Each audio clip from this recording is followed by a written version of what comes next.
요한계시록 16장.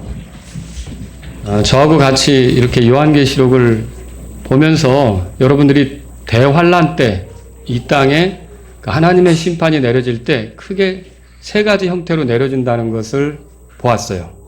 제일 처음에는 뭐였습니까? 일곱 봉인. 그죠? 일곱 봉인의 심판이 있었죠? 그 다음에 일곱 봉인이 끝나면서 이어지는 게 뭡니까? 일곱 나팔. 일곱 나팔. 그리고 일곱 나팔이 이제 정리되면서 나오는 게 일곱 금병. 오늘 살펴볼 내용이에요. 그러면 어떻게 보면 환란 중에 있는 심판 중에 제일 마지막에, 제일 끝에 있는 그런 심판이다. 이렇게 보시면 되겠죠. 근데 이제 16장을 우리가 말씀을 보면서 읽을 거고요. 내용이 좀 기니까 15장, 우리 7절, 요거 한 절만 있죠. 15장 7절. 왜냐하면 거기에 일곱 금병을 일곱 천사에게 주니라. 옛날에 여러분이 읽던 개혁 성경에는 이제 대접이라고 돼 있어요. 일곱 금대접. 근데 저희가 성경을 통해서 일곱 금병, 병을 쏟는다. 이렇게 이제 보시면서 같이 보시면 되겠습니다. 7절 다 같이 읽겠습니다. 시작. 내 짐승 중에 하나가 영원불궁토록 살아계시는 하나님의 진노를 가득히 담은 일곱 금병을 일곱 천사에게 주니라. 하나님의 진노가 가득히 담겨 있는 그 병을 주니까 이걸 이제 쏟아 붓기 시작하는데 한 천사 이렇게 부을 때마다 정말 이전에는 없었던 굉장한 재앙들이 쏟아지는 거죠. 그래서 오늘 제가 일곱 금병 심판, 일곱 금병 심판 이런 제목으로 여러분에게 말씀드리겠습니다. 큰 환란 혹은 대환란을 통해서 우리가 볼 수 있는 건 하나님이 심판하시는 분이라는 거죠. 근데 이제 이 하나님의 심판을 생각해 볼 때 이 요한계시록을 쭉 보니까 크게 두 가지를 발견할 수 있어요. 이게 뭐냐면 하나님께서는 심판 중에라도 긍휼을 베푸신다는 거예요. 그러니까 기다리시고 돌아오기를, 그러니까 죄인들이 그 죄 가운데서 멸망하는 것보다 회개하고 돌아오는 걸 하나님이 원하신다는 거죠. 그걸 어떻게 알 수 있어요? 우리가 계시록을 읽어보면 두 증인이 등장하는 거 알죠? 두 증인의 역할이 뭐예요? 하나님의 뜻을 알리는 거 아닙니까? 그리고 14만 4천 명이 나오죠? 이 14만 4천 명도 전 세계로 흩어져서 하나님의 뜻을 알릴 사람들이라는 거죠. 자, 그리고 또 뭐가 나오냐면, 환란 후반부에는요, 적그리스도의 핍박에 못 이겨서 도망 다니는 사람들, 피해 다니는 사람들, 죽지는 못했어요. 죽으면 순교해서 더 좋은 곳으로 가는데, 주님 앞에 가니까 더 좋은 곳으로 가는 건데, 그러지도 못하고 이리저리 도망 다니는 사람들이 있단 말이죠. 근데 이 사람들이 흩어지면서 뭐 할까요? 왜 이들은 적그리스도에게 동조하지 않고, 적그리스도에게 경배하지 않고 도망 다니는 걸까요? 그가 가짜라는 걸 알았고 하나님의 뜻이 있고 예수께서 가져올 왕국이 있다는 걸 알기 때문에 피해 다니는 거 아닙니까? 그럼 이 사람들을 보면서 전 세계의 사람들이 어때요? 회개할 기회가 있겠죠? 네, 하나님께서는 이렇게 심판 중에라도 돌이키기를 바라신다는 거예요. 그대로 멸망하는 걸 원치 않으시는 분이 우리 하나님이세요. 그러니까 우리가 잘못할 때라도 하나님이 오래 참으시는 이유는 여러분이 그래도 된다는 뜻으로 오래 참으시는 게 아니에요. 무슨 뜻으로 오래 참으시는 거죠? 제발 크게 하나님의 진노를 당하지 말고 돌아오라. 이런 뜻으로 하나님께서 사실은 오래 참는 거죠. 또 두 번째로 생각해 볼 게 뭐냐면요. 회개할 수 있는 기회를 주었는데도 회개하지 않는 경우는 하나님의 진노가 더 극심한 진노가 쏟아지게 돼 있어요. 이거 우리가 이 성경을 통해 아는데 1절 한번 읽어보죠. 16장 1절. 다 같이 읽겠습니다. 시작. 또 내가 들으니 그 성전에서 큰 음성이 나서 일곱 천사에게 이르되 너희 길로 가서 하나님의 진노의 병들을 땅에 쏟아 부으라 하더라. 자, 여기 성전에서 큰 음성이 났다고 그랬어요. 이게 뭐 누구의 음성이냐 이렇게 이제 생각해 볼 수 있는데 의견은 많습니다. 그런데 명령을 하는 거거든요. 심판을 집행하라. 하나님의 진노가 담긴 병을 쏟아보라. 이렇게 했기 때문에 이게 이제 하나님께서 성전에서 내시는 음성이다. 이렇게 볼 수가 있어요. 근데 여기 여러분이 보시면 큰 음성이라고 돼 있죠. 제가 왜 큰 음성을 여러분에게 주목시켜 드리려고 하냐면 이 16장을 읽을 때요. 큰이라는 말이 계속 반복이 돼요. 그러니까 영어로는 great 이렇게 돼 있어요. 한번 저랑 여러분이 체크해 보세요. 자, 9절에 보세요. 9절. 거기에 보니까 사람들을 뭐로 태운다 그래 있죠? 큰 열기 그렇게 돼 있죠. 12절에 보세요. 여섯째 천사가 자기 병을 어떤 강? 큰 강이라고 그랬죠. 그 다음에 14절 보세요. 그들은 마귀들의 영들로서 기적을 행하며 뭐 이렇게 나가죠. 그 다음에 하나님 곧 전능자의 적 뭐라고 돼 있죠? 큰 날에 큰 여기도 그레이트예요. 그 다음에 여러분 18절에 보세요. 18절에 음성들과 천둥들과 번개들이 있었고 또 뭐라고 돼 있어요? 큰 지진 이렇게 나오죠. 또 여러분 그 19절에 가보시면요. 그 큰 도시가 나오죠. 세 조각으로 갈라지고 민족들의 도시들도 무너지며 또 뭐라고 돼 있어요? 큰 바벨론이 등장하죠. 그 다음에 21절 가보실래요? 또 무게가 각각 1달란트나 되는 뭐라고 돼 있어요? 이게 계속 이 16장에 뭐가 반복이 되죠? 큰이라는 말이 반복돼요. 근데 이게 16장이 그러니까 보여주는 게 뭐냐면 하나님께서 마지막에 내리실 그 7 그 금병의 심판 있죠? 이 심판의 성격 자체가 이전에 있었던 어떤 심판들과는 비교가 안 되는 어마어마한 거라는 거죠. 아주 무서운 심판, 큰 심판이 집행될 거라는 걸 이 16장을 통해서 우리가 보게 되는 거죠. 그래서 저는 오늘 여러분과 함께 이 16장의 마지막 심판인 7 금병의 심판에 대해서 살펴보는데요. 제가 크게 3가지로 여러분에게 이제 이 부분을 나눠서 설명을 드리려고 해요. 첫 번째는 뭐냐면 자연계에 주어지는 심판이에요. 어디에 주어진다고요? 자연계에 주어진다 이거죠. 그럼 왜 자연계에 주어지냐면 여러분 보세요. 2절에 첫째 천사가 가서 자기 병을 어디다 부었어요? 땅. 3절에 보세요. 둘째 천사가 자기 병을 어디다 부었어요? 바다죠. 4절에 보세요. 셋째 천사가 자기 병을 어디다 부었어요? 강들과 물들의 근원들. 그죠? 8절에 보세요. 넷째 천사가 자기 병을 어디다 쏟았어요? 해 위에서. 이게 다 자연계 아닙니까? 땅, 바다, 강, 해. 이런 게 자연계잖아요. 이런 자연계에 결국 심판이 주어지기 때문에 제가 첫 번째로 자연계에 주어지는 심판을 여러분하고 살펴보려고 하는 거예요. 그럼 보세요. 자, 우리 2절을 읽어보죠. 첫째 천사가 가서 이제 금병을 붓습니다. 시작. 첫째 천사가 가서 자기 병을 쏟아부으되 진식의 별벽을 사정물과 그의 형상의 객된 자들에게 악취가 나며 목향 문제가 생기더라. 예, 이게 땅에 쏟아부었는데요. 놀랍게도 이 재앙은요, 땅에 있는 모든 사람들에게 임하지는 않습니다. 그러니까 어떤 특별한 사람들에게만 이 재앙이 주어지는 거예요. 그럼 어떤 사람들이냐? 짐승의 표를 받은 사람들이죠. 그 짐승의 표를 받았다면 적그리스도에게 동조한 사람이죠. 적그리스도에게 경배한 사람이죠. 근데 이게 어떤 그 모습인지는 우리가 잘 알 수는 없지만 어쨌든 그 사람들의 몸에서 심한 악취가 나는 거죠. 그래서 이제 존 필립스라고 하는 성경교사는 이 부분에 대해서 주의하면서 이렇게 썼어요. 제가 읽어드릴게요. 거기 오른손에 끔찍하게 썩은 불치암이 생긴다. 거기 얼굴에 혐오스럽고 흉측하게 일그러진 괴로운 부스럼이 생긴다. 인간들의 몰골은 흉해지고 고통은 끝이 없다. 그게 무슨 말이냐면 짐승의 표를 받았던 자리가 부작용이 생겨서 결국 그것이 회생 불가능한, 치료가 불가능한 상태로 썩고 부패하면서 악취가 난다는 거죠. 사람 몸이 썩으면 냄새 나거든요. 아시죠? 그래서 그렇게 심한 악취가 나게 된다. 이렇게 지금 말하고 있는 거죠. 자, 이 재앙은 예수님을 믿으면서 도망 다니는 사람들, 핍박을 피해 달아나는 사람들에게는 주어집니까? 안 주어져요. 그리고 성경에 분명히 이 짐승의 형상에게 경배한 자들에게만 주어진다 그랬죠? 13장 가보세요. 앞으로. 13장. 그래서 이 재앙은요, 누가 그리스도 편인지, 누가 적그리스도 편인지, 그 편에 아직 안 섰는지, 이제 이게 나오는 거예요. 그러니까 이 재앙을 당하는 사람은 어떤 사람이에요? 적그리스도 편에 선 거죠. 선 거죠.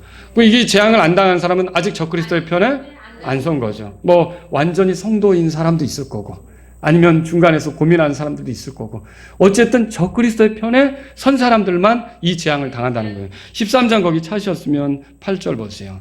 자, 같이 읽어보죠. 시작. 땅에 거하는 모든 자들, 곧 세상의 창건 이후로 죽임을 당한 어린 양의 생명책에 이름이 기록되지 않은 자들이 그에게 경배하리라. 여기서 그는 적그리스도예요. 짐승이죠. 누가 그럼 그에게 경배하냐면 어린 양의 생명책에 기록되지 않은 자들. 제가 계시록 강의하면서 일반적인 생명책하고 어린 양의 생명책이 있다 그랬죠.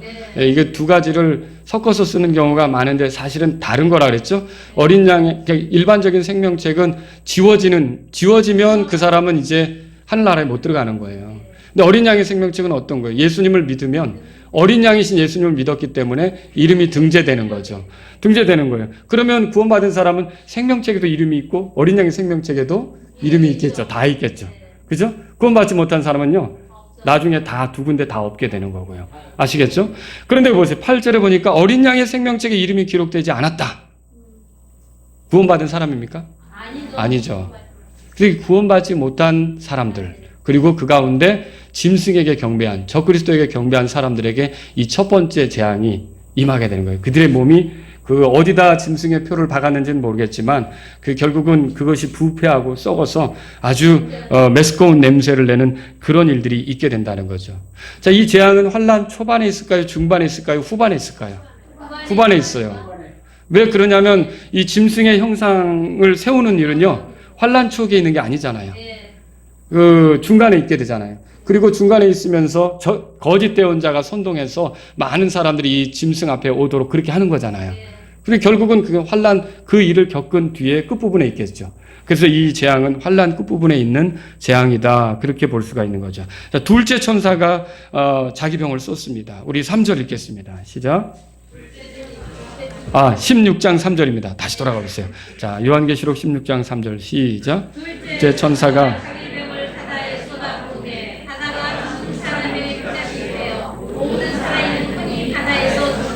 예, 여러분, 우리가 둘째 나팔 심판에 대해서도 앞에 살펴봤어요.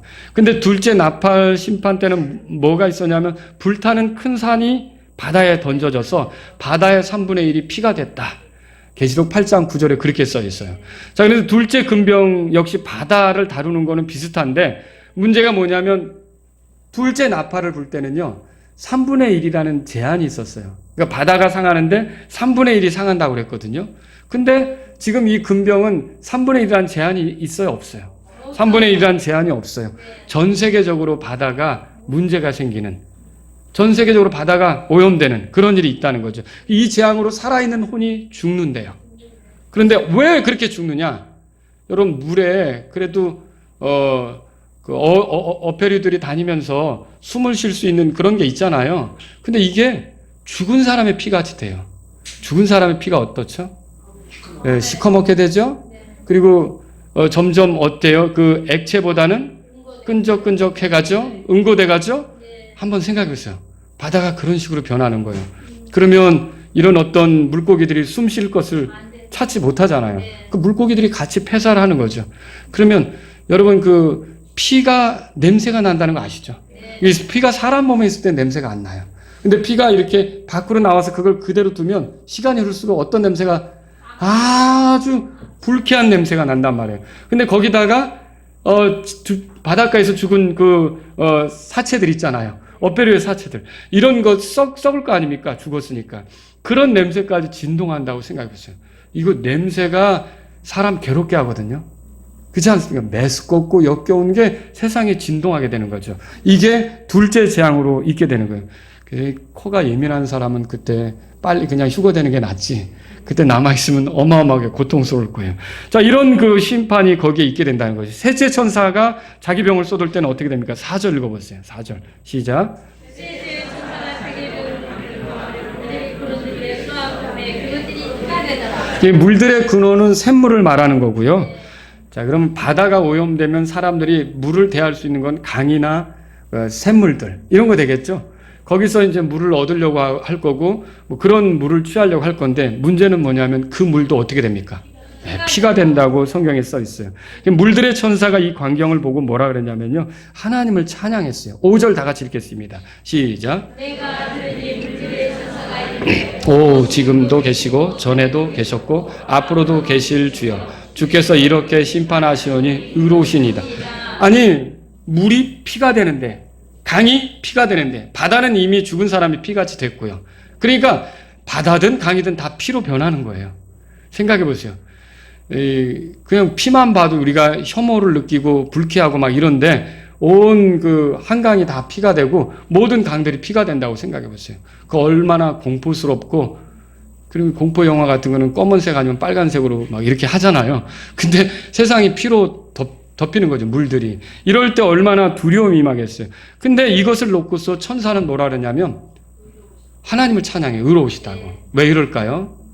자, 여기서 발견할 수 있는 하나님이 있어요. 우리 하나님은 어떤 분이시냐? 우리 주님은 어떤 분이시냐? 성도들을 괴롭힌 자들에게 보복하시는 분이세요. 여러분 이거 믿으십니까? 그러니까 원수를 위하여 기도하라는 말이 괜히 나온 게 아니에요. 그러니까 원수가 회개하지 않으면 누가 칠까요?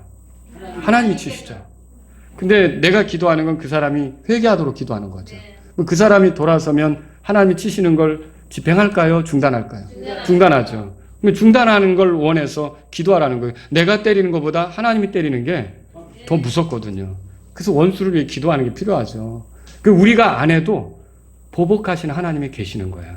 여러분, 하나님께서 보복하시는 분이라는 걸 믿으십니까? 이게요, 이 재앙이 셋째 나팔 심판과 비슷해요. 셋째 천사가 나팔을 불었을 때 물들의 3분의 1이 쑥이 된다고 그랬어요. 많은 사람들이 그 물들로 인해 죽었다고 계시록 8장 11절에 써 있거든요. 다른 점이 있다면 강들과 물들의 근원이 피가 되는 거예요. 바다도 죽은 사람 피같이 되었는데 땅에 있는 강들, 물들의 근원도 피가 되는 거죠. 주께서는 왜 그렇게 하셨을까요? 바로 이 환란 시절에요, 성도들의 피를 흘리는 일이 있는 거예요. 적그리스도의 세력을 중심으로 해서 성도들을 전 세계적으로 잔악하게 학살하는 일이 있는 거예요. 그런데 이런 피 흘림에 대해서 주께서 그 피를 보여주시면서 그대로 보복을 하시는 거죠. 6절 읽겠습니다. 6절 시작. 대언자들의 피를 흘렸으므로 주께서 그들에게 피를 주어 마시게 하셨사오니 그것이 그들에게 마땅하니이다 하더라. 6절은 설명하잖아요. 왜 이런 재앙이 임했는지. 그들이 대언자들과 성도들의 피를 흘렸다 그거죠. 피를 흘렸기 때문에. 그래서 여러분과 제가 알아야 될 게 뭐냐면 그리스도인으로 살아가는 동안 여러분이 정직하게 하려고 그러고 말씀대로 하려고 하고 바르게 하려고 하는데 괴롭히는 사람들이 있잖아요. 근데 하나님께서 그거 못 보십니까? 보시죠. 하나님께서 공의롭게 판단하실 때가 있다는 거죠. 특히 자신의 성도가 올곧게 하려고 할 때 그것을 못마땅하게 여겨 괴롭히는 것에 대해서는요, 하나님께서 어떻게 하시냐면 보복하신다는 거죠. 이걸 통해서 보여주고 있는 거예요. 보복하시는 하나님. 여러분, 또 하나님은 어떤 분이시냐면요, 성도들의 기도에 응답하시죠. 이렇게 죽임당한 사람들이 계시록 6장으로 가보세요. 계시록 6장에 기도했잖아요. 6장에 그 9절에 그분께서 다섯째 봉인을 여신 뒤에 내가 제단 아래에서 하나님의 말씀과 자기들이 간직한 증언으로 인해 뭐라고 돼 있어요? 죽임을 당한 자들의 혼들. 왜 죽었어요? 하나님 말씀 때문에 죽은 거죠. 믿음 때문에 죽은 거예요. 그게 핍박을 받고 순교당한 거죠. 이들을 보았는데 10절에 다 같이요. 시작. 그들이 큰 음성으로 외쳐 이르되 오 거룩하고 진실하신 주여, 주께서 땅에 거하는 자들을 심판하사 우리 피에 대한 원수를 갚아주지 아니하시는 일이 얼마나 더 지속되리까. 그러니까 이게 순교당한 자들이 제단 옆에서, 제단 아래서 뭐 하는 거예요? 우리 피에 대한 원수 언제 갚아주십니까? 라고 호소하잖아요. 이게 성도들의 기도죠. 죽은 성도들이. 그런데 11절 보세요. 그분께서 그들에게 각각 흰 예복을 주시며 또 그들의 동료 종들과 형제들도 그들처럼 죽임을 당해 그 수가 찰 때까지 그들이 아직 조금 더 안식해야 한다고 그들에게 말씀하시더라. 그러면 지금 이루어지고 있는 이 셋째 천사가 7 금병 중에 하나를 쏟아부었을 때 이 강이 피가 되는 것은 뭐예요? 성도들의 기도에 대한 응답이라는 거죠. 그리고 언제쯤 이거 심판해 주시겠습니까? 언제쯤 갚아주시겠습니까? 호소했는데 그것에 대해서 갚아주시는 일이 된다는 거죠. 여러분, 또 기억해야 될 게 뭐냐면 하나님은 성도들을 괴롭힌 자들을 반드시 심판하신다는 거예요. 그리고 그분의 심판은 참되고 의로우십니다. 요한계시록 16장 7절로 돌아가 보세요. 자, 참되고 의로우셔요. 그래서 악을 징벌하시는데 공정하시고요, 그들의 행위대로 갚아주시는 거죠. 7절 다 같이 읽겠습니다. 시작.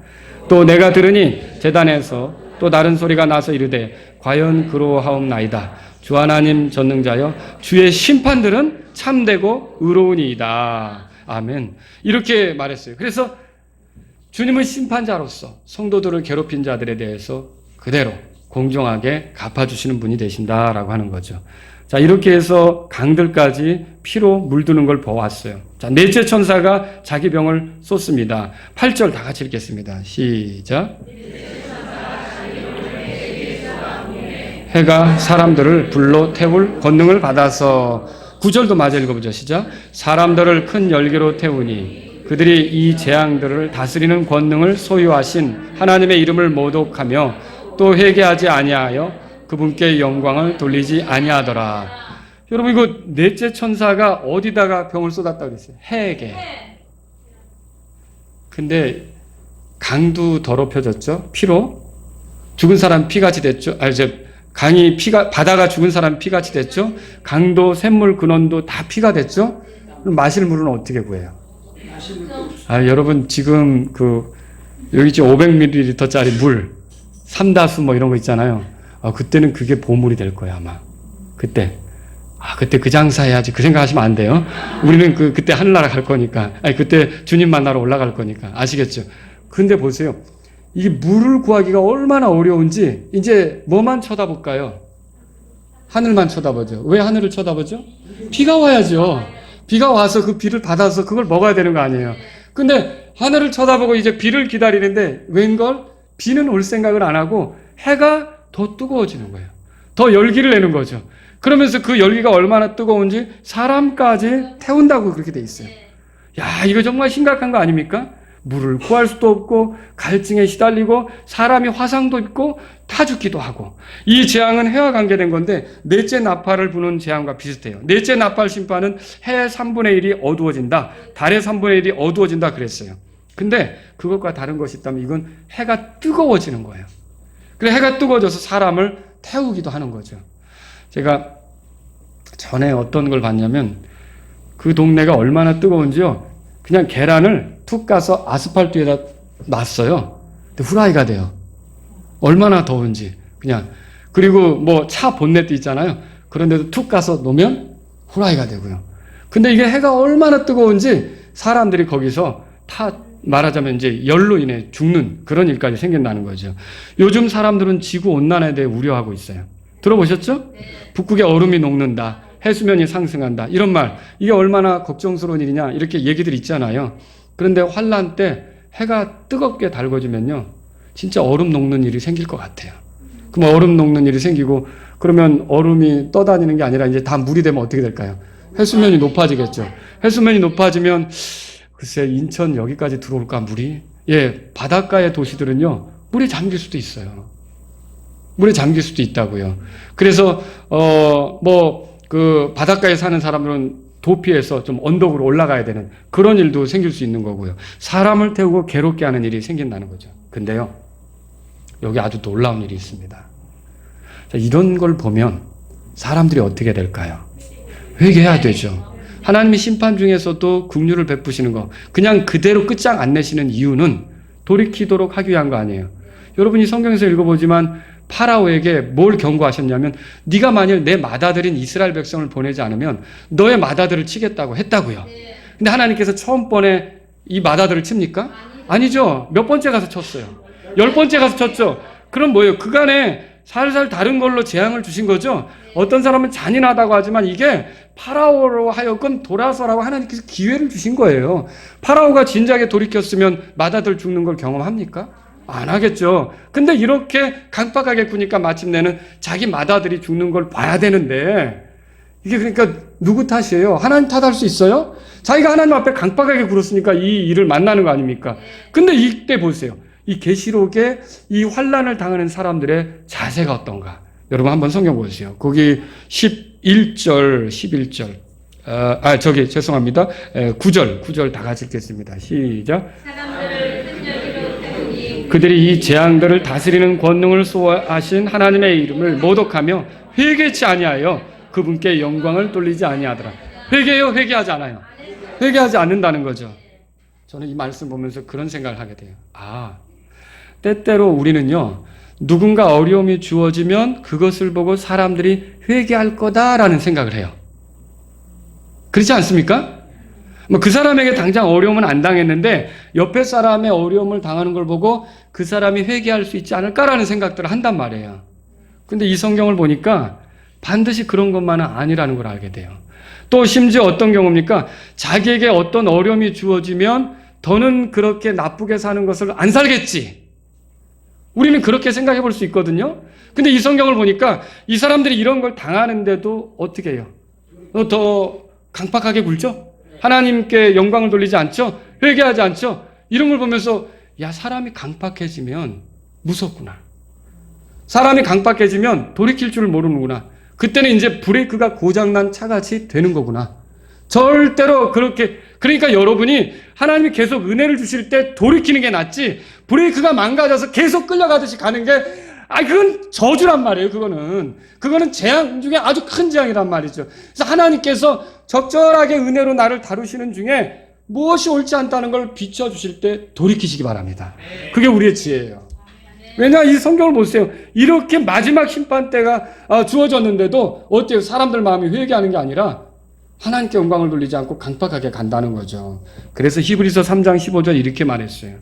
오늘 너희가 그분의 음성을 듣거든 경노하게 하던 때에 한 것 같이, 따라서 너희 마음을 강팍하게 하지 말라. 마음을 강팍하게 하지 말라는 거죠. 여러분이 하나님께서 나에게 기회를 주신다, 은혜를 주신다, 조금 나에게 이게 와닿지, 이렇게 심각하게 오지 않게 하셨다, 근데 나에게 올 수도 있다라고 판단이 되면 하나님하고 흥정하시지 말라는 거죠. 우리가 잘못하는 것 중에 하나가 하나님하고 흥정하는 거예요. 줄다리기 하는 거예요. 여러분, 하나님한테는 줄다리기 하지 마세요. 그냥 항복하세요. 그냥 내가 졌습니다라고 하세요. 그냥 엎드리세요. 그것이 우리가 살 길이라는 걸 믿으시기 바랍니다. 자, 두 번째로요. 제가 첫 번째 어디에 저주가, 재앙이 임한다 그랬죠?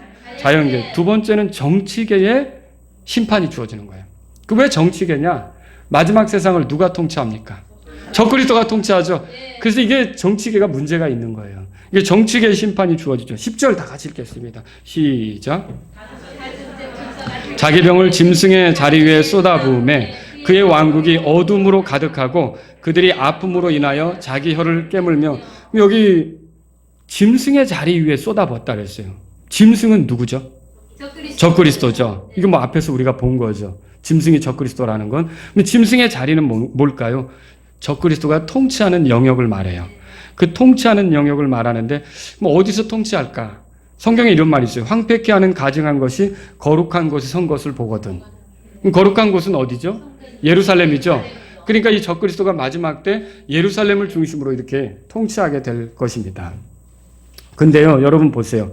이렇게 될 때 그 어두움이 여기에 주어진다고 성경에 써 있어요.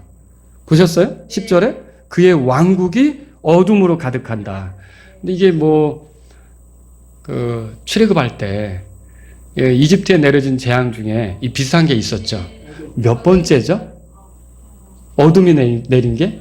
뭐 이렇게 만져질 수 있는 어둠 같은 그런 어둠이라 그랬잖아요. 그때 몇 번째죠? 9번째죠. 네, 잘 알고 계시네요. 그럼 그 재앙이 내리고 다음에는 어떤 일이 벌어져요? 하나님이 경고했던 게 실행되는 거죠. 하나님이 경고했던 게 뭐야? 마다들이 죽는 거잖아요. 이게 지금 이 어둠이 이루어진다는 것은 어떻게 보면 심판의 끝자락에 와 있다는 거예요. 끝자락에 와 있다는 것을 경고하고 있는 거죠. 자, 그리고 보세요. 혀를 깨문다는 표현이 있어요. 찾으셨어요? 10절에? 얼마나 힘들면 자기 혀를 깨무는 거예요. 극심한 고통을 표현하는 거죠. 하나님을 대적해온 정치 체계가 끝이 왔다는 것을 보여주는 거예요. 파라오의 왕국처럼 이제 끝난 거죠. 그러니까 저는 세상에 누가 통치를 하든, 누가 대통령을 하든, 누가 다스리든, 또 누가 왕이 되든, 혹은 누가 어디서 뭘 하든 결국은 다 어떻게 된다고 보는 거예요.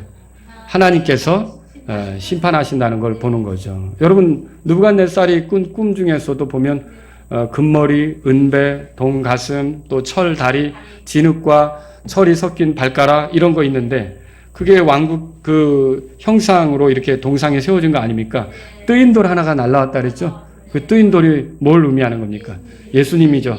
예수님이 밑에를 치니까 어떻게 돼요? 이게 부서져서 다 산산조각, 그 여름에 타작마당에 겨같이 다 날아가 버리고 그 뜨인 돌만 점점 커진다고 그랬죠. 그게 뭐예요? 그리스도의 왕국이 오는 거 아닙니까?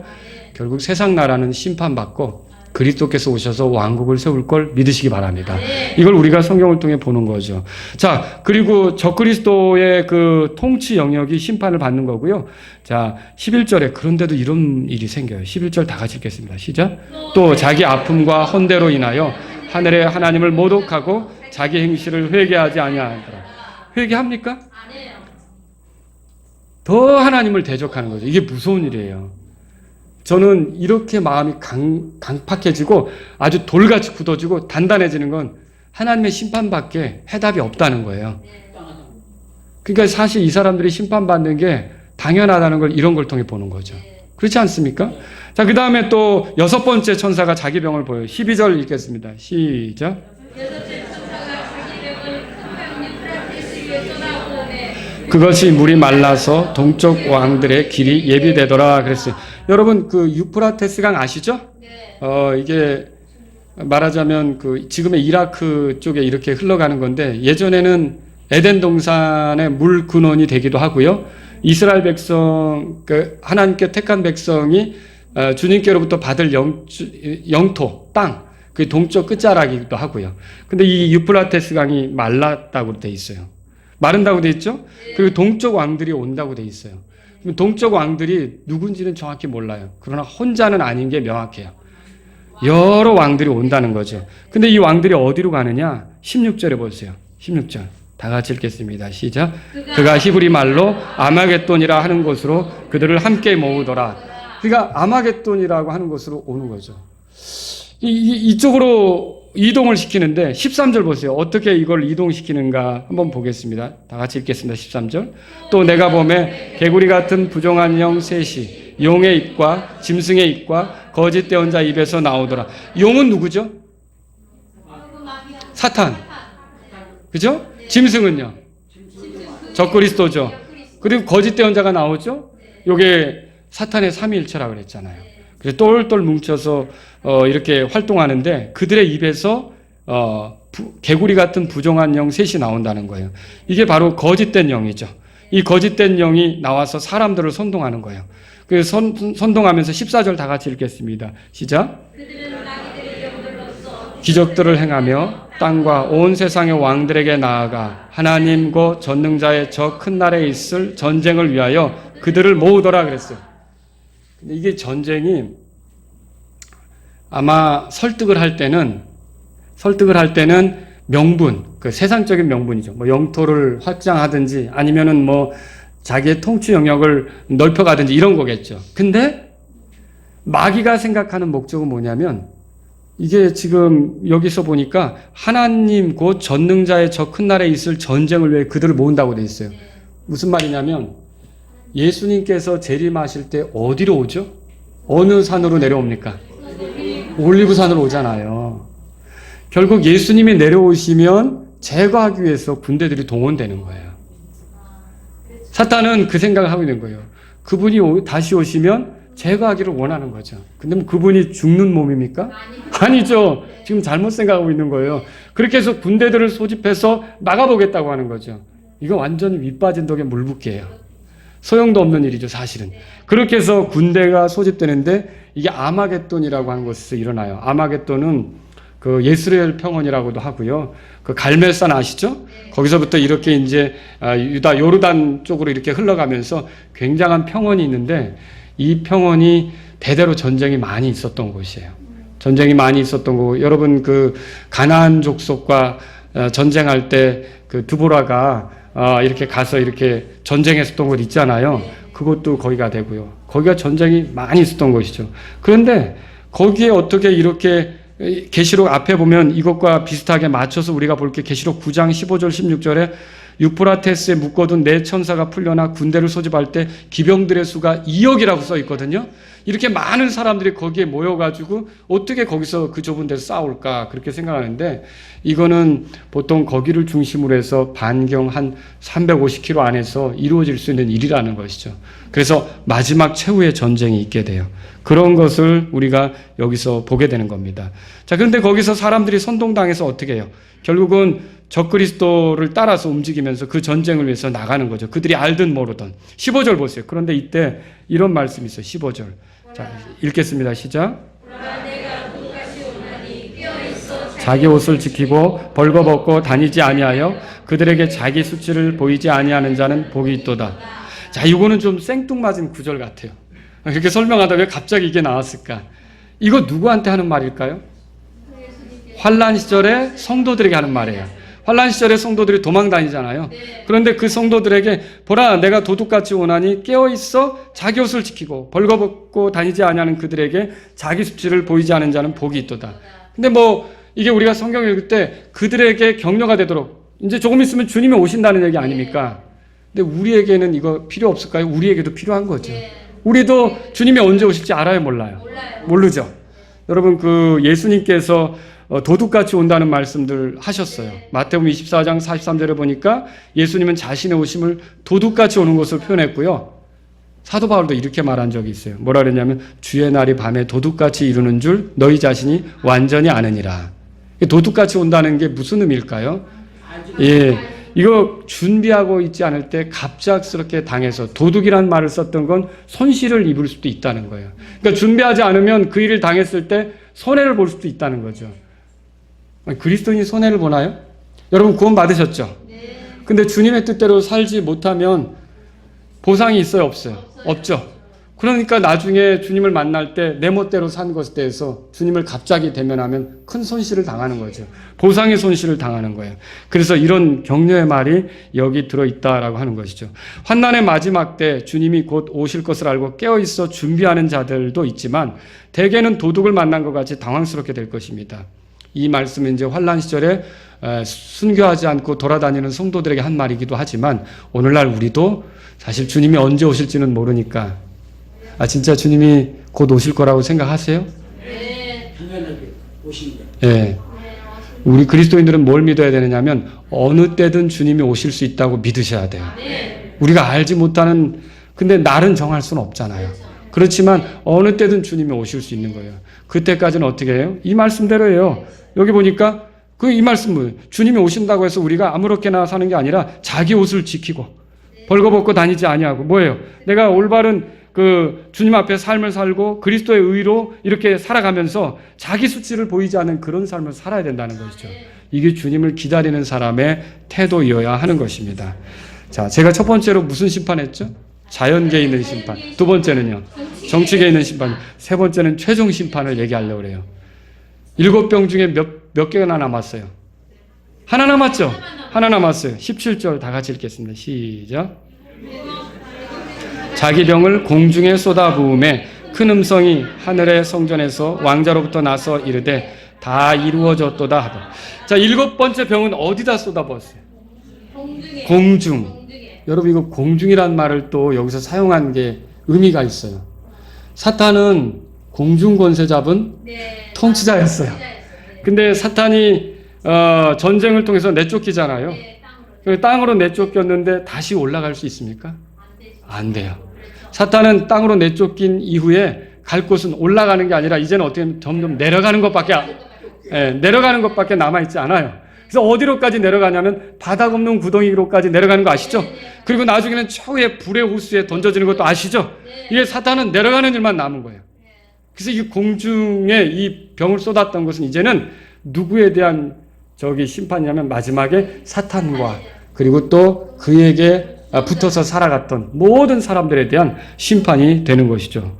주님께서 여기 하늘의 성전에서 소리가 나는데 주님께서 큰 음성으로 뭐라고 알려주시냐면 다 이루어졌도다 이렇게.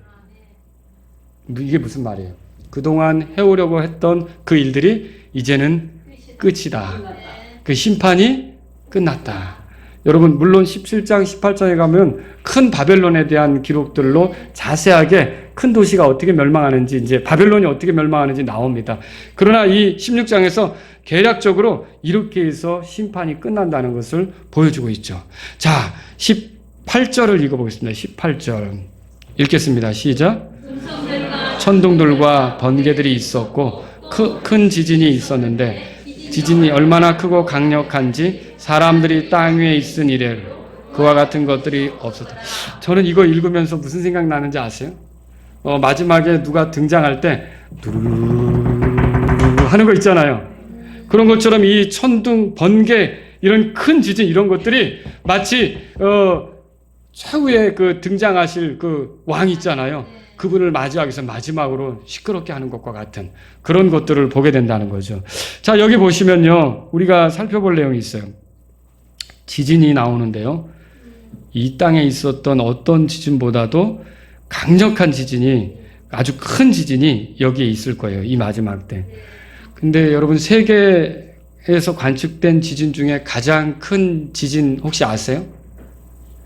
이게 1960년 5월 22일에 칠레에서 있었대요. 발디비아 지진이라고 그렇게 불러요. 근데 진도가 9.6이었대요. 이게 동일본 대지진이 9.1이었거든요. 이거보다 더 훨씬 큰 거였대요.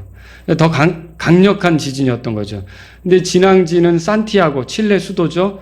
거기서부터 앞으로 이제 700km 떨어진 곳이었는데, 700km 떨어진 곳이었는데, 이 지진의 영향으로 태평양 물이 몰려오는데 해일 높이가 25m였대요. 25m. 그래서 25m나 되는 게 그 바닷가를 덮쳤는데 그 영향으로 이 칠레 해안뿐만 아니라 알래스카, 일본, 다른 지역까지도 이 영향이 물이 연결돼 있으니까 영향을 미쳤던 거죠. 근데 이제 동일본 대지진은요, 사망자가 16,000명 많이 죽었죠. 그리고 실종자는 2,600명 이렇게 집계가 되고 있어요. 근데 칠레에서 있었던 지진은 6,000명 정도 죽었대요. 그럼 더 세긴 셌는데 덜 죽은 거 아닙니까? 왜 그랬나 보니까 이제 인구가 밀집하지 않은 지역이었고요. 거기는 그 다음에 이제 지진 조짐을 알고서 사람들이 긴장하면서 준비를 하고 대비했었던 것이죠. 역대에서 가장 피해 규모가 컸던 지진은 피해 규모로 2004년 얼마 전이죠. 12월에 인도네시아 수마트라 섬 북서쪽에서 발생한 수마트라 지진이에요. 이거는 진도가 9.3이에요. 근데 이 지진으로 사람이 몇 명이 죽었냐면 집계상 48만 명. 근데 제주도 인구가 2016년도에 48만 명이었어요. 제주도 인구가 다 죽은 셈이죠. 그러니까 어마어마한 지진이죠. 근데 제가 지금 이 말씀 드리는 것은 뭐냐면 이때껏 없었던 더 강한 지진이라고 그랬잖아요. 그러니까 이거보다 더 큰 지진이 일어나는 거죠. 근데 지진이 왜 무서운 줄 아세요, 여러분? 이게 지진이 굉장히 무서운 겁니다. 땅 갈라놓죠? 여기 보세요. 그래서 19절 다 같이 읽겠습니다. 시작. 그 큰 도시가 세 조각으로 갈라지고 민족들의 도시들도 무너지며 또 큰 바벨론이 하나님 앞에 기억되어 그분께서 그녀에게 자신 맹렬한 진노의 포도주 잔을 주시니라. 여기 큰 도시가 나오고 큰 바벨론이 나와요. 그래서 큰 도시는 어떤 도시일까? 이게 어떤 성경학자들은 그 뒤에 있는 큰 바벨론을 얘기한다 이렇게도 봐요. 근데 제가 이 성경을 볼 때 요한계시록 우리 앞에서 봤어요. 11장 보세요. 11장. 요한계시록 11장. 11장 8절에서 우리가 두 증인 얘기할 때 보았는데요. 큰 도시가 거기에 나와요. 자, 8절 읽겠습니다. 시작. 그들의 죽은 몸이 그 큰 도시의 거리에 놓이리라. 그 도시는 영적으로 소돔과 이집트라 하며 그곳 또한 우리 주께서 십자가 못 박히신 곳이니라. 예, 뭐 영적으로는 소돔, 이집트 아주 세속화됐다 이렇게 말할 수 있는데 그 도시가 우리 주께서 십자가에 못 박히신 곳이에요. 그럼 그 도시가 어딜까요? 예루살렘이 되겠죠. 예루살렘이 되겠죠. 그래서 지금 다시 본문으로 가보세요. 16장 19절에 나온 큰 도시는 예루살렘을 말하고 또 그 뒤에 나오는 큰 바벨론은 다른 것이다. 이렇게 생각할 수 있는 거죠. 이렇게 생각하는 이유는 스가랴서 14장 4절에 가보면 주께서 이 땅에 내려오실 때요. 그 올리브산에 서시잖아요. 근데 거기에 그 땅이 갈라지는 것이 성경에 나와요. 예, 14장 4절에 그렇게 썼어요. 땅이 갈라지는 게. 그래서 거기가 갈라지면 예루살렘도 당연히 영향을 받겠죠. 이렇게 세 조각으로 나눠지는 것을 우리가 생각해 볼 수 있는 거죠. 그리고 또 뭘 생각해 볼 수 있냐면 그 바벨론은 맹렬한 진노의 잔을 받아서 완전 망하는데 예루살렘은 갈라지더라도 망합니까? 그건 아니었죠. 그건 아니란 말이에요. 그래서 이게 두 도시를 섞을 수가 없는 그런 것을 우리가 살펴볼 수가 있어요. 근데 이 재앙으로 인해 또 어떤 일이 벌어지냐면 도시들도 무너지는 거고요. 섬들도 가라앉아요. 이 19절 다 같이 보실래요? 19절, 20절 시작. 또 모든 섬이 사라지고 산들도 보이지 아니하더라. 자, 이리하여 여러분이 그렇게 생각하는 일본의 미래를 알 수가 있어요.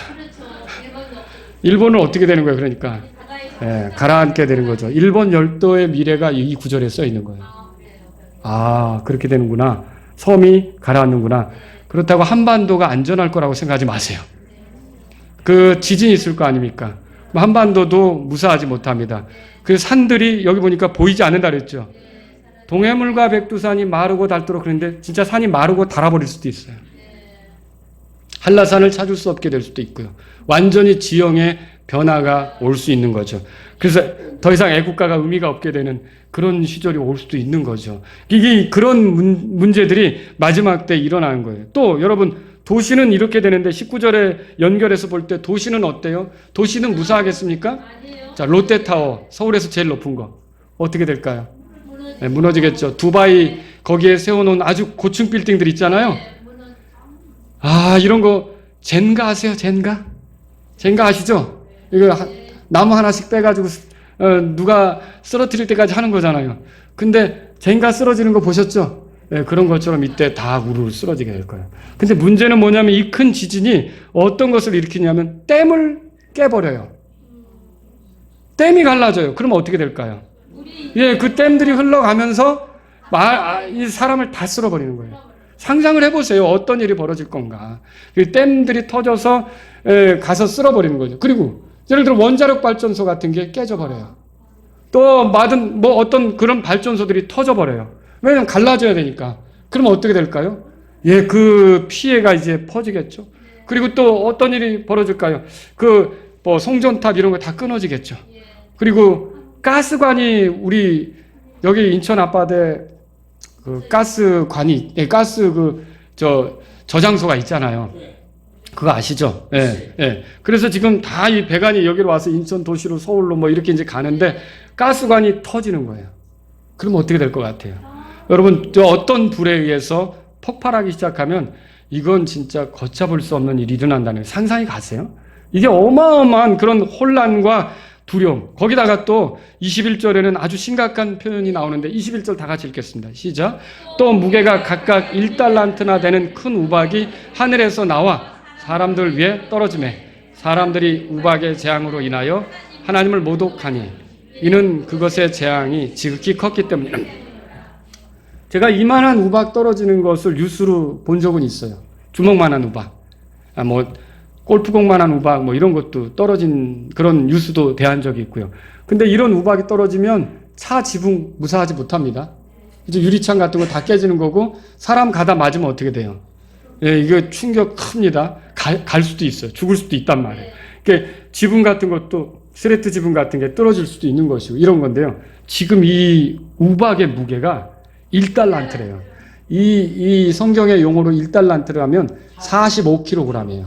그럼 우박이, 그러니까 20kg짜리 쌀 2개 들으려고 할 때 우리 사람들이 조금 이렇게 버겁잖아요. 근데 45kg짜리 우박이 떨어지는데 그 우박을 옮기는데도 쉽지 않겠지만 우박이 떨어져서 벤츠, 있죠. 롤스로이, 이런 거 길가에 있는 거 있죠. 다 맞추면 어떻게 될까요? 다 찌그러지는 거예요. 람보르기니 소용없어요. 그거 버티지 못해. 모든 차들은 다 찌그러질 것이고, 건축물도 어떻게 될까요? 집 같은 거. 그리고 그런 것들이 계속 떨어지면서 다리 같은 걸 계속 때린다고 생각해 보세요. 예, 이거 큰 충격으로 다리에 어떤 무너짐이 생길 수도 있는 것이고요. 그리고 나가서 맞았다. 사람이. 그거는 끝나는 거죠. 그건 즉사죠. 이런 일들이 마지막 때 있게 될 거라는 거죠. 자, 그런데 이런 일이 있는데도 안타까운 것만요. 21절 끝에 보세요. 우박의 재앙으로 인하여 뭐라고 했어요? 하나님을 모독한대요. 이는 그것의 재앙이 지극히 하나님 앞에서 이런 재앙을 당하는데 사람들이 회개하는 겁니까? 이렇게 강팍할 수가. 그래서 결론은 뭐냐면요. 이 사람들은 심판받을 만하구나. 이걸 느끼게 되는 거예요. 하나님이 그렇게 기회를 주는데도 이렇게 하다니. 저는 오늘 이 말씀을 드리면서요. 여러분들이 이 세상을 살아갈 때 좀 격려가 되도록 한 3가지 말씀을 드릴게요. 첫째는 뭐냐면요. 성도들은 세상으로부터 부당한 일을 당할 때가 있죠. 시편 73편 펴보세요. 시편 73편. 시편 73편.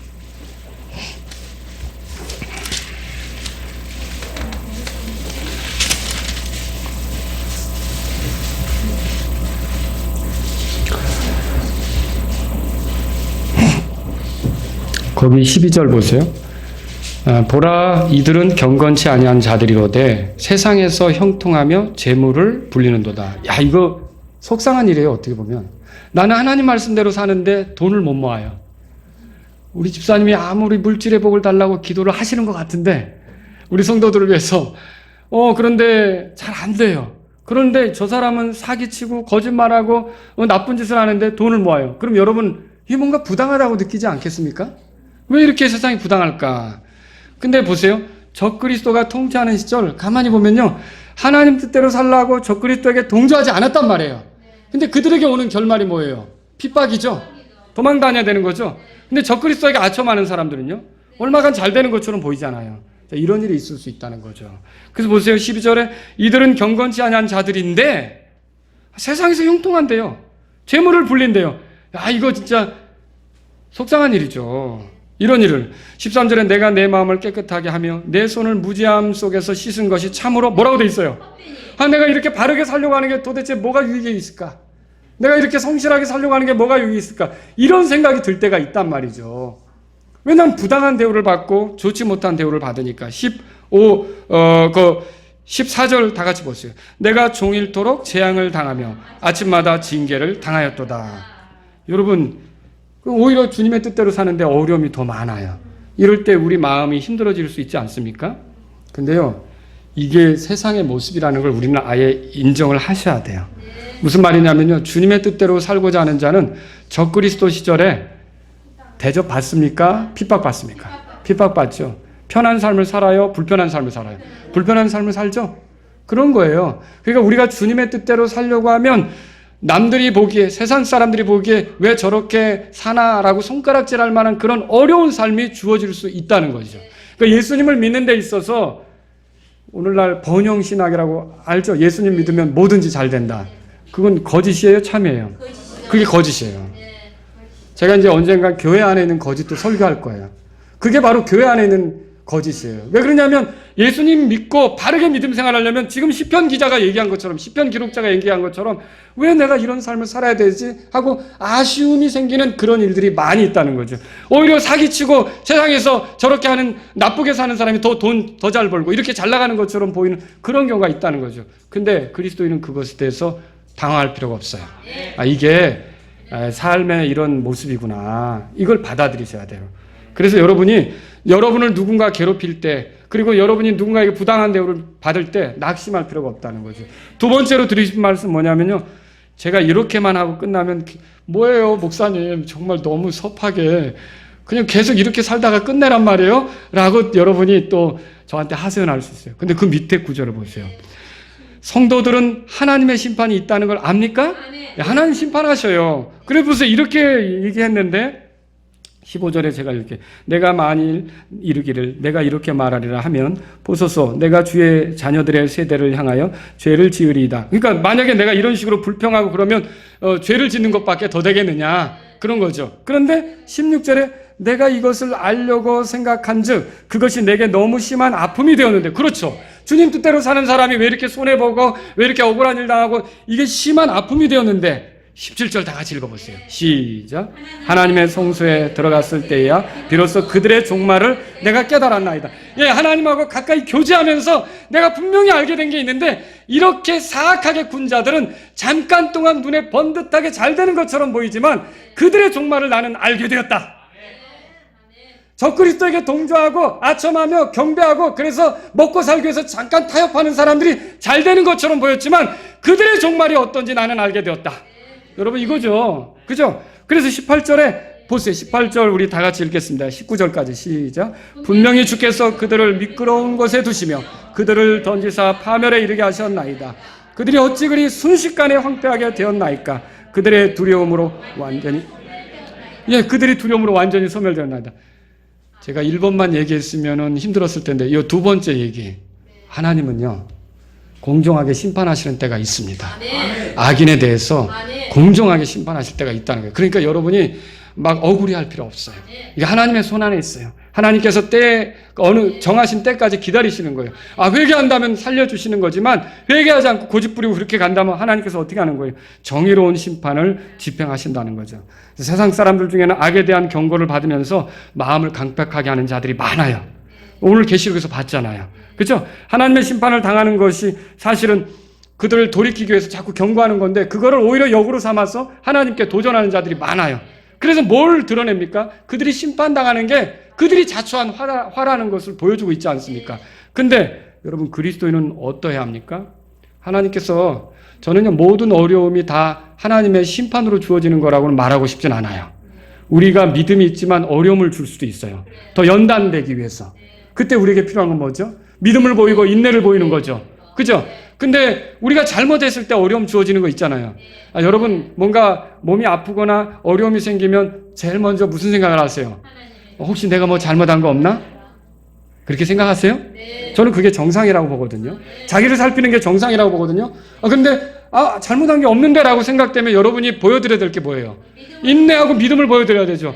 근데 내가 이거 잘못했구나 라고 생각되면 어떻게 될까요? 빨리 회개하는 게 좋죠. 그게 하나님 앞에서 우리가 보여드려야 될 태도라는 거예요. 그리스도인은 강팍해지는 거 아닙니다. 강팍해져선 소망 없습니다. 자기 마음을 살같이 연한 마음이 되게 해달라고 하나님께 매달려야 돼요. 내 마음이 단단해지면 소용없어요. 그래서 성도들은 세 번째로 드리고 싶은 게 강팍해서는 안 된다는 거죠. 역대기야 34장 보세요. 역대기야 34장. 제가 누구 얘기를 하려고 하냐면요, 요시야 얘기를 하려고 그래요. 역대기야 34장. 여러분, 므낫세의 죄로 인해 하나님께서 결국 유다를 멸망시키려고 한 거 아시죠? 유다를 멸망시키려고 했어요. 근데요, 요시야라는 자가 태어났어요. 근데 요시야라는 자가 8살 때 왕이 됐거든요. 근데 이 사람이 어떻게 했냐면 주님의 눈에 아름답게 걸었고요, 우상을 제거하고요, 자기 마음을 낮추고 주의 율법을 지키기로 하고요, 하나님의 그러니까 백성들과 함께 하나님의 말씀대로 살기로 하고요, 부흥을 했어요. 부흥. 마음을 새롭게 했단 말이에요. 그러니까 하나님께서 요시야 때 심판을 내립니까? 안 내리죠. 뭐라고 하시냐면 요시야는 심판을 보지 않는다고 그래요. 그러니까 요시야가 죽은 다음에 심판이 내린단 말이죠. 그게 뭐예요? 자, 이렇게 마음을 연하게 가졌던 요시야가 하나님의 심판을 본 게 아니라 심판을 연장하는 역할을 했던 거죠, 오히려. 예. 그죠? 그래서 그의 아들 시드기야 때 가서 결국은 이제 완전히 나라가 포로로 끌려가는 그런 일이 생기는 거 아닙니까? 이거 보세요. 34장 찾으셨으면 27절. 다 같이 죄를 지적받았을 때. 이게 뭐냐면 요시야가요, 유다인들이 얼마나 잘못 살았는지, 얼마나 하나님 앞에 합당치 않게 걸었는지를 깨닫고 통곡하게 됐어요. 34장 27절 읽겠습니다. 시작. 이곳과 이곳의 거주민들을 대적하는 하나님의 말들을 내가 들을 때. 왜 대적을 할까요? 하나님께서 왜 유다인들에게 대적을 해요? 하나님 백성인데. 그들이 죄를 짓고 살았잖아요. 하나님께 도전했잖아요. 대언자를 부지런히 보냈는데 듣지 않았잖아요. 고집스럽게 강박하게 갔잖아요. 그래서 하나님께서 여기 뭐라고 그러시냐면 하나님의 그 말들을 내가 들을 때 대적하는 하나님이라고 표현됐죠. 대적하는 하나님 그랬어요. 그런데 그때 요시야가 어떤 마음을 가졌는지 읽어보겠습니다. 시작. 내가 들을 때에 내 마음이 연하여 내가 하나님 앞에서 내 자신을 낮추고 내 앞에서 내 자신을 낮추며 내 옷을 찢고 내 앞에서 울었으므로 나도 내 말을 들었노라. 주가 말하노라. 28절도요. 보라, 내가 너를 내 조상들에게로 거두리니 내가 평안히 거두어져서 내 무덤으로 돌아갈 것이요. 또 내가 이곳과 바로 이곳의 거주민들에게 내릴 모든 재앙을 내 눈이 보지 아니하리라 하라. 하매 이에 그들이 왕에게 말을 다시 전하니라. 그러니까 요시야는 그 심판을 보게 됩니까? 안 본다고 그랬죠. 근데 이유가 뭐였어요? 이 사람의 마음이 연하여졌다 이거죠. 여기 연하여졌다는 게 다른 게 아니라 결국은 낮추는 거 그렇게 표현이 돼 있어요. 거기에 텐더 아주 부드럽게 마음을 부드럽게 했다는 거예요. 하나님께서 우리에게 죄를 지적하실 때요, 마음을 부드럽게 가지실 수 있길 바랍니다. 그 사람에게 은혜가 누려지는 거예요. 하나님은 우리에게 은혜를 계속 주시려고 하지만 딱딱한 마음으로는 그걸 못 누리는 거예요.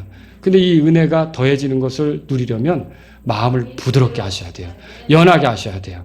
예수님을 통해 언제든지 우리가 하나님께 가까이 오도록 만들어주셨는데 강팍하게 단단하게 서 있을 필요가 뭡니까? 우리가 하나님 앞에 지적받을 때는 부드러운 마음으로 돌이킬 수 있기를 주의 이름으로 바랍니다. 다 같이 일어서시겠습니다. 혹시 세상으로부터 부당한 일 당하는 것으로 마음 아프신 분이 있다면 이 시간 주님께 나아가십시오. 주께서 심판자이시며 성도들을 위해 복수하시는 분이시고 성도들의 기도를 들어주시는 분이라고 오늘 말씀을 통해 보았습니다. 내 삶의 어려움들을 해결하실 수 있는 주님께 의지하면서 나아가시기 바랍니다. 주 하나님,